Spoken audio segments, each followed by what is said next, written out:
अल्लाह ही अल्लाह किया करो, दुख न किसी को दिया करो, जो दुनिया का मालिक है नाम उसी का लिया करो। तकमीली तलबीना, ताकत, सेहत और शिफा के लिए सुन्नत और तिब्बे नबवी का बेहतरीन नुस्खा।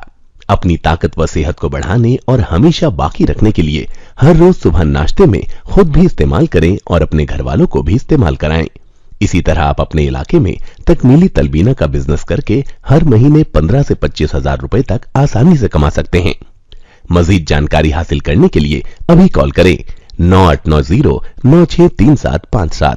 तकमीली food products private limited, Malegaon, India. Sunshine herbal मायूस शादीशुदा मर्दों के लिए जड़ी बूटियों से तैयार करदा असरदार दवा। इसके अलावा वजन बढ़ाने और मोटापा कम करने के लिए लाजवाब दवाएं इंडिया में कहीं भी हासिल करने के लिए अभी कॉल करें। अस्सलामु अलैकुम वरहमतुल्लाहि वबरकातुहू। नाज़रीन, इस वक्त बड़ी अफसोसनाक खबर मेरी निगाहों के सामने आ रही है। जी हाँ, और ये आ रही है रियासत कर्नाटक से कि संघ परिवार के आतंकियों ने 2 मुस्लिम नौजवानों पर लाठी और तलवारों से हमला किया। और मैं इसको इसलिए बता रहा हूँ कि आप समझ सकते हैं, मैं बार बार आपको याद दिलाता हूँ, क्योंकि हमारे यहाँ की जो दलाल और गोदी मीडिया है वो इस पर नहीं भोकेगा, क्योंकि हमला करने वाले आतंकी संघ परिवार के हैं और मार खाने वाले 2 मुसलमान नौजवान हैं। तो इसलिए मैं आपसे कहता हूँ कि गोदी मीडिया जिन खबरों को छुपाती है और जिन पर नहीं भोंकती है वो खबरें हम दिखाने का काम कर रहे हैं। आइए, ये पूरी खबर कहाँ की है, कैसी है, क्या है, इसकी पूरी डिटेल थोड़ी सी आप पूरी सुनिए और हमारी मदद आप ये भी किया कीजिए कि हमारी खबरों को आप दूसरों तक शेयर कीजिए। हम मुल्क में सच्ची खबरें बेबाक अंदाज में बताने का काम कर रहे हैं। चलिए आइए, मैं आपको बताऊं कि ये खबर है बेंगलुरु की, यानी कर्नाटक की। कर्नाटक में भी बीजेपी की हुकूमत है और ये वही कर्नाटक है जहाँ से हिजाब का नीच नाटक शुरू हुआ था और पूरे मुल्क में फैला और फिर पूरे मुल्क में माहौल ख़राब हुआ और उत्तर प्रदेश का इलेक्शन बीजेपी जीत गई। तो बस संघ परिवार ने 2 मुसलमान नौजवानों पर बेतहाशा हमला करते हुए उनकी वैश्याना अंदाज में पिटाई की, लाठी और तलवारों से हमला किया और मुर्दा समझकर फरार हो गए। वरना संघ परिवार के इन आतंकवादियों का प्लान था कि इनको जिंदा जला दिया जाए। जी हाँ, बेंगलुरु से यह खबर आ रही है। कौन है नौजवान जिन पर हमला किया गया? ये नौजवान बेचारे गरीब किस्म के नौजवान जो गाड़ी पर गांव गांव मोहल्ला मोहल्ला जाकर बेडशीट वगैरह बेचते हैं। जी हाँ, और ये जिस इलाके में संघ परिवार ने हमला किया ये पूरा इलाका हिंदुओं का है। यहाँ ये मुसलमान बच्चे आज से नहीं, ये जवान 10, 12, 15 सालों से इस इलाके में गली गली घूमकर, गाड़ी लेकर गली गली घूमकर बेडशीट वगैरह बेचते हैं। अभी हमारे यहाँ भी आते हैं, कुछ गाड़ियों में बेडशीट रख कर लाते हैं और गली में खड़े हो जाते हैं और फिर माएँ बहनें निकल कर उनसे वो बेडशीट लेती है। ये इनकी रोज़ी रोटी है, ये इनका कारोबार है और अपना पेट भरते हैं।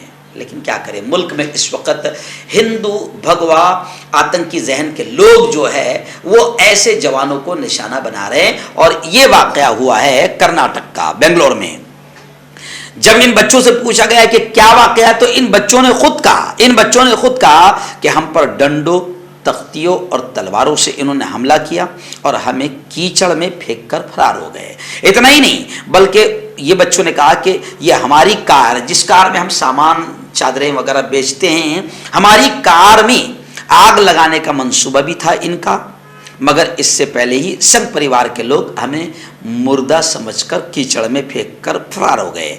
ये बयान रोते हुए रमीज और रफ़ीक, इन दोनों नौजवानों ने दिया है, जो संघ परिवार के आतंकियों और गुंडों के हाथों कत्ल होने से बच गए। यानी बच गए, वरना ये तो इनको मुर्दा समझकर छोड़कर भागे हैं।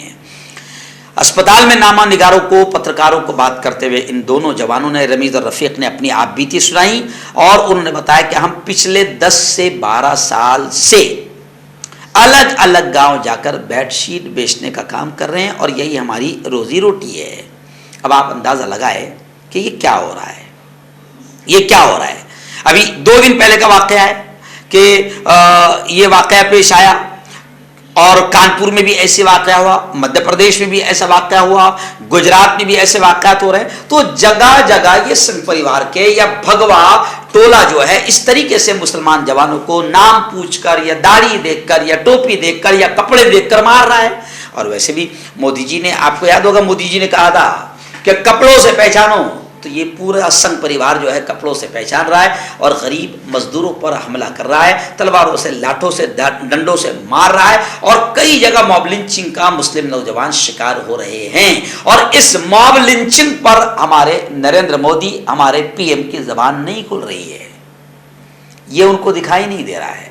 और न मोदी जी को अच्छा, मोदी जी को इसलिए दिखाई नहीं दे रहा है क्योंकि हमारी दल्लाल गोदी मीडिया, चाटुकार मीडिया, हमेशा भौंकने वाली मीडिया इन वाकयात पर नहीं भौंक रही है कि ये मुसलमान जवानों को, बेकसूर जवानों को सिर्फ मुसलमान होने की बुनियाद पर मारा गया, मॉब लिंचिंग की गई। तो ये हमारे यहाँ की आतंकी मीडिया इन पर ऐसे वाकयात पर नहीं भौंक रही है, संघ परिवार पर या भगवा आतंकियों पर नहीं भौंक रही है, जिसकी वजह से हो सकता है कि मोदी जी को ये वाकयात पता नहीं चल रहे होंगे।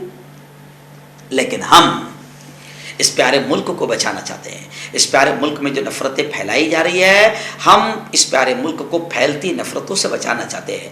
मॉब लिंचिंग जो हो रही है, इसकी खबरें हम दिखाते हैं ताकि लोगों को पता चले कि ये मुल्क में क्या चल रहा है।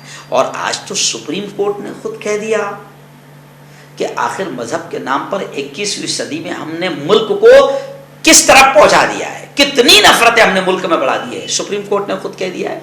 तो मैं आपसे कहूँगा कि ये खबर हम दिखा रहे हैं, इसलिए आपसे गुजारिश है कि हमारी इस खबर को शेयर करो ताकि इस प्यारे मुल्क को हिंदू मुसलमानों की नफरतों से बचाया जा सके जो संघ परिवार कर रहा है। और इस खबर के आने के बाद तो लोगों ने सोशल मीडिया पर कमेंट भी किया है कि मुल्क की हुकूमत PFI पर पाबंदी लगा रही है, जिनके बारे में ऐसा कोई वाकया आज तक नहीं मिला है, कोई सबूत नहीं मिला है कि वो ऐसी घटिया हरकत करते हैं। लेकिन जिनके बारे में सबूत मिल रहे हैं और पहले भी जिन पर पाबंदियां लगाई जा चुकी है, RSS पर पहले भी मुल्क में 3 बार पाबंदियां लगाई जा चुकी है, तो लोग कमेंट करते हुए लिख रहे हैं कि अजीब बात है कि PFI के बारे में एक भी वाकया अभी तक ऐसा नहीं मिला है और आज तक कोई ऐसा जुर्म साबित नहीं हुआ है, उन पर पाबंदी लग चुकी है। और RSS पर 3 बार इस मुल्क में पाबंदी लग चुकी है और RSS ऐसे कई वाकयात में, आतंकी वाकयात में मुलव्वस है, मुल्क में नफरतें फैलाने में मुलव्वस है। तो RSS पर पाबंदी नहीं लग रही है, संघ परिवार पर पाबंदी नहीं लग रही है और PFI पर पाबंदी लग रही है। तो मुल्क में ये दोगली पॉलिसी बंद होनी चाहिए ताकि ये प्यारा मुल्क नफरतों से बच सके। हर्बल राइट लाया है आपके लिए मर्दाना कुव्वत का इलाज, वो भी जड़ी बूटियों द्वारा। इसके अलावा आपके जिस्म में किसी जगह पे दर्द हो, आप हमसे दवाइयाँ हासिल कर सकते हैं। देश विदेश में इसकी स्क्रीन पर दिए गए नंबर पर कॉन्टैक्ट करें।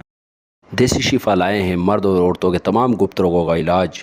पहली खुराक में हैरत अंगेज़ असर देखें। अगर आप हमसे इंडिया और इंडिया से बाहर दवाइयाँ हासिल करना चाहते हैं, स्क्रीन पर दिए गए नंबर पर कांटेक्ट करें। Thank you. दाद, खाज, खुजली का जड़ से इलाज डॉक्टर शेख नाजिम से कांटेक्ट कीजिए 8983547069 पर। जोड़ों का दर्द, पाइल्स, बवासीर, एसिडिटी, वजन का कम करना, गुर्दों और मसानों की पथरी, गुप्त रोग, बालों का झड़ना और सफेद होना, इन तमाम बीमारियों के इलाज के लिए हिंदुस्तान आयुर्वेदिक सेंटर जलगांव। जोड़ों की पुरानी से पुरानी लाइलाज तकलीफ जैसे घुटनों का दर्द, पीठ और कमर का दर्द, कंधे, गर्दन और पैरों में दर्द के लिए संधि प्लस। क्यों होता है जोड़ों में दर्द? क्यों रहती है जोड़ों में जकड़न? क्यों हो जाती है जोड़ों में सूजन? क्यों बन जाती है जोड़ों में गांठ? क्यों थम सी जाती है जिंदगी?